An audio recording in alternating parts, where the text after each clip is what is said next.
وكان صلى الله عليه وسلم شديد الحياء والتواضع يخصف نعله ويرقع ثوبه ويحلب شاته.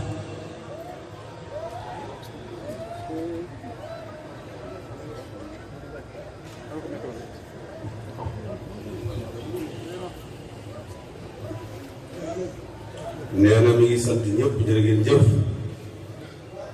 sant bu baax a baax a baax yëg nañ taxawaay bi lool waaye noonu dong la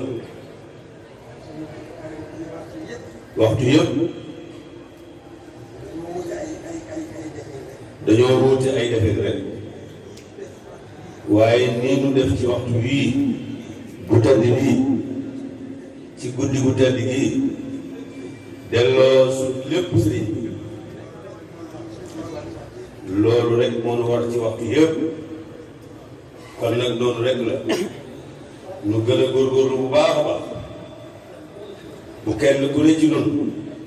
bu mu jàpp mukk ne suñu warteef waaye fu na waxtu warteefu rëy lanu fi sëriñ bi bàyyi al masuliyatul kubra mooy responsabilité bu mag bi nga xam ne moom la nu fi sëriñ bi bàyyee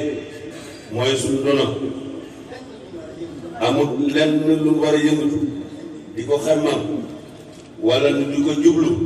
wala nu di ko bëgg wala nu di ko wéttali ko lu dul nekk ci lii rek waxtu wu nekk na waaye nag waxtu yi rek ñëwut waxtu bu ne lam laaj rek dañ ko jox noonu rek la def noonu leen ñi ngi sant bu baax a baax nii rek la